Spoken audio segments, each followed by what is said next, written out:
Hello everybody and welcome to Wrestling Showdown Rewind here on the W3L network. Thank you for joining me, thanks for that subscribe button if you haven't already, and thank you for being part of the road to Wrestlution VII, because yes, for the first time in history we are bringing you W3L's 10-year anniversary spectacular on the W3L Box Office. Sunday, March 21st is the date, mark it on your calendars. This event has not been seen since the night it took place. It's one of the biggest and best events W3L has ever produced, and finally we'll get the chance to see it. And so between now and then, we are bringing you footage from 2013 as we build up to Wrestlution VII. Of course, we couldn't bring you Wrestlution last year. We'd have loved to, but of course we can't bring you live events. We do have some dates already scheduled. These were meant to be happening last year, but obviously reasons prevented that, and they have been rescheduled. So all original tickets remain valid. If you've got tickets, you will not miss out. Keep hold of them. Hopefully we can bring you more events very soon. And when we do, Crafty Connoisseur will be back as our live event sponsor. Check out their website, they've often got special offers on their social media. Make a purchase from their web store, they'll send it out to you so you don't even have to leave the house. Tell them that we said hello, and if you're making a purchase, get a fan support package. Prices begin at only a £5, so there's something to suit every single budget, and just helps you help us pay all those bills that we still need to pay, even though that we can't be bringing you live pro wrestling. A fan support package will get you cheap ringside tickets, DVDs, signed posters, and of course an exclusive video message from a W3L star of your choice. If you're going to buy anything, get one of the amazing t-shirts that we have. The range expands all the time. There's designs for everybody. Get involved, pick up one of those. Adult sizes, kid sizes, you name it, we've got them all. Make a purchase from the website. You can also buy DVDs from there as well. I'll tell you more about that in a bit. But we are on the road to Wrestlution VII, as you know. And over the past couple of weeks, we've looked at what's happening with the W3L Heavyweight Championship scene. Just last week, we saw the merchandise Mike Musso retain the heavyweight title over Blondie Barrett from 7 Deadly Sins in the February of 2013. Of course, Nathan Reynolds would be the ultimate winner of 7 Deadly Sins, overcoming the natural Alan Grogan in the Last Man Standing finals. And again, you saw a clip of that just last week. But Alan Grogan still possesses the famed golden ticket that he won at Wrestlution VI. Would he have an effect on one of the championships in W3L? Well, you'll find out in the weeks to come, but currently, as Wrestlution VII stands at the end of February 2013, it's Mike Musso defending the heavyweight title against Nathan Reynolds in the main event. But Wrestlution VII was in November, and there's a lot of ground to cover between then and Wrestlution VII. But let's leave the heavyweight division to one side for the moment. Let's talk about the Disco Biscuits. Arguably the most popular W3L tag team in history. They had split up the year prior after they lost the tag team championship. They'd gone their separate ways and both men had changed. The former Magic Mackie had returned as the very good Mr. Euan Mackie, and the former Freddie the Funk had got rid of all the flair and the glamour to become the much more serious Reaver Bryden. These two men had barely crossed paths. The Disco Biscuits were dead in the water. As you may know by now, they were set to clash at Wrestlution VII. Yeah, that's right, they were going to wrestle each other then. So let's take a look this week at a match involving the Reaver Bryden. He goes up against the fourth dimensional warrior Vortex. Who would win this first time ever encounter between these two men? Let's get down to ringside and find out. Ladies and gentlemen, this is Joe Fordyce here with you on Wrestling Showdown Rewind. Got a singles contest from the May of 2013 for you here. The Reaver Bryden in the purple, taking on the black and orange clad fourth dimensional warrior Vortex. It's been a while since we've seen either of these men. Bryden last appearing here on Rewind in August of last year, taking on CG Hunter. As Vortex, a nice Northern Lights takedown. He was last here in the May of 2018. Challenging for the W3L Heavyweight Championship. In this particular match, this is only his second ever contest in W3L. He debuted the night before this match. Of course, we are on the road to Wrestlution VII. Our matches over the next few weeks building towards that mega event from the November of 2013, which of course was W3L's 10-year anniversary year. See Bryden applying the headlock. Not a particularly popular man at this stage in his career was Bryden. Obviously has changed that in the more recent years. Vortex takes the arm. The night before this contest, Bryden wrestled none other than British wrestling legend Robbie Brookside, who now of course is part of the coaching staff over at NXT in Florida. There's a handful of the, I'm not sure if it's hair or if it's tassels or whatever it is sticking out of the head of Vortex and Bryden. A bit of disrespect, slap him in the chest there. Now, since we last saw him in the match against CG Hunter, he has been competing in the singles ranks, has Taylor Bryden. In the February 2013, he got to the semi-finals of 7 Deadly Sins. Of course, last week we saw the finals of that. Nathan Reynolds winning over Alan Grogan. He gets a shot at the heavyweight championship in the main event of Wrestlution VII, which again was in the November of 2013, as Vortex with the forearm right in the back, and Bryden did not like that. Bryden, of course, had formerly been a member of the Disco Biscuits. He's formerly Freddie the Funk. He and the very good Mr. Euan Mackie, as we now know him, had a number of different names back then. But the two of them, again a former tag team, had split up. Bryden had gone solo, changed his name to the Reaver Taylor Bryden, so he's got a handful of the hair again. Just backs Vortex in the corner. Referee calling for the break. And again another sign of disrespect. And that was the thing, it was after the Clash of the Titans event, after he beat Martin Kirby, Bryden realised that maybe he was going to have much more success by perhaps bending the rules, maybe just doing things his way and not really caring quite as much about what the fans thought about him. So he effectively turned his back on his, talking of his back. Vortex laid a meaty forearm across it there. And so yeah, Bryden started bending the rules, like I said, doing whatever it took to win, and he had a fair bit of success. And he and, oh lovely, Trip takes down Vortex there. And he and Mackie would have really nothing to do with each other. They briefly encountered each other in a triple threat match at the end of 2012. But literally that was it. Wait, another cover here. But there's a kick out. Both men would kind of do their own thing and steer well clear of each other. People thought that there might be some sort of coming together.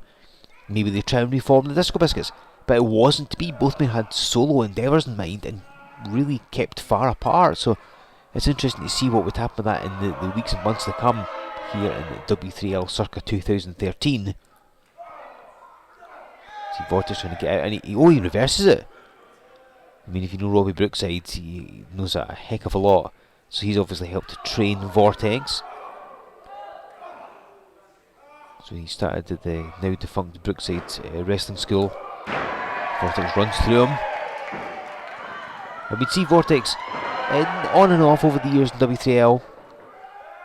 So between 2013 and 2018 would have various success. So drop kick, and Bryden immediately goes to the floor, very wise. Vortex taking firm control of this contest. This is not how Bryden wanted it. Again, this is only Vortex's second match in W3L. I don't know how much of the match he watched the night before did Bryden. He may not have had the chance to scout him properly. This is a first time meeting between both of these men. You see Bryden just arrogantly taking his time. Obviously we'd see what he would become later on in the years to come, with the likes of the contingency plan. Bryden drops down with the axe handle.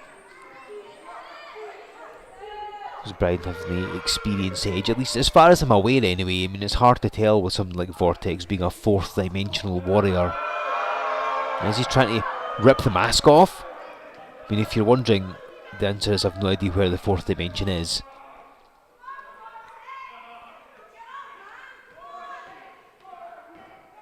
Hold on. Oh, stunner.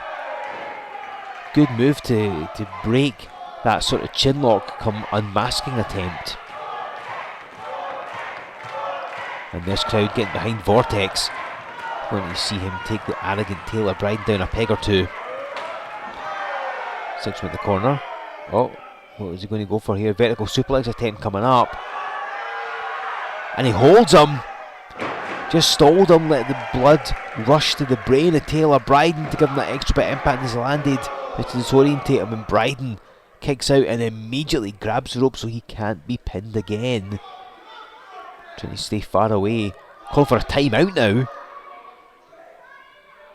And Bryden just catapults Vortex in. I mean, you've got to think that certainly a victory from either man here is going to help propel him up the ranks a bit. Because yes, we know Nathan Reynolds is going to get a shot at the heavyweight title at this stage, held by Mike Musso. That of course will be the main event of Wrestlution VII as it currently stands in the May of 2013. But obviously Mike will be defending the heavyweight championship against other people in the months between... Oh wait, hang on, cover from Bryden is going to end it. Oh, not quite yet. Between now and then. So perhaps Bryden's going to aim at Mike Musso and get himself a championship shot. And Vortex would love one as well as he gets dispatched to the floor. Of course, in W3L fashion, we have mats at ringside, and you see the venue here. It's got a solid wooden floor. It's not really designed to be jumped upon or have somebody thrown onto it like that. Referee is applying the count, and Bryden trying to speed him up. Just taking a couple of moments. I think this is more for himself than for Vortex. Just to kind of catch his breath and clear the cobwebs. That'll stir some cobwebs. Sunset flip it in the ring. Is Vortex going to end it? Oh, that was perilously close. And Bryden barely out. Going for a vertical suplex of his own and dumps him down hard. He wasn't going to be stalling him in there. He was going to be delaying him. Says it's over. Goes for the cover. But he took too long perhaps. I mean, he drove Vortex down quickly. He was up and straight down. And maybe if Bryden hadn't played to the crowd there. You see the arrogance coming through. That's something that we've noticed with Bryden since going solo, since becoming the Reaver. Just biding his time. And drops the axe handle. I mean, for the times we've seen the Disco Biscuits, we know that Bryden is actually a pretty good high flyer. And nearly wraps this one up. The match has not gone in Vortex's favour here, and Bryden arguing a bit with the referee. So again, every single match as we head towards November of 2013 was being studied by management as they would determine the 10-year anniversary card. Sliding clothesline. Is this going to end it? Is Vortex going to go down in defeat? Gets that shoulder up. It was a hard clothesline. Wrestlution VII would be the biggest W3L event of the decade. You'll be able to watch it on the W3L Box Office at the end of March. Being released for the first time ever. Will Bryden be part of it? So he lands another axe handle and goes for the cover. Will Vortex be part of it? Will be able to kick out? And he does. And look at the frustration in Bryden. Can't believe that the second double axe handle of the turnbuckles has not put Vortex away. And just spending his time yelling at the audience. Well, he says it's over.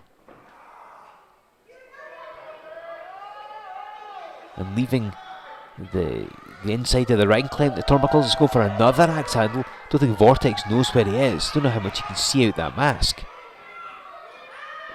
Flying body press reversal. Vortex holds on and gets the pin. Vortex pins Bryden. He went to the high red district, hit the body press. Vortex rolls through and scores the pin here on Wrestling Showdown Rewind.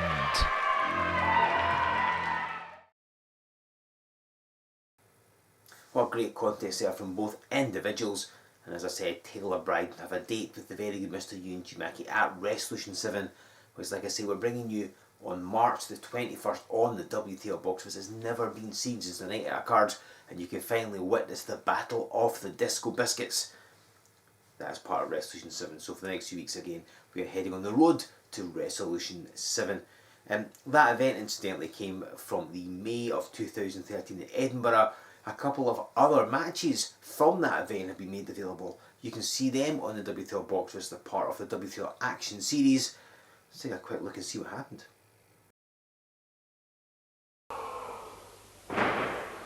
Go straight for the cover. But Nathan Reynolds kicking out of that one. Joe Coffey have to work on it a bit more, I think. And Reynolds, an interesting career for Nathan Reynolds, has to be said. I mean, he started off, he wasn't the most popular guy in W3L. A lot of fans didn't like him. He was young and slightly arrogant, thought he knew best.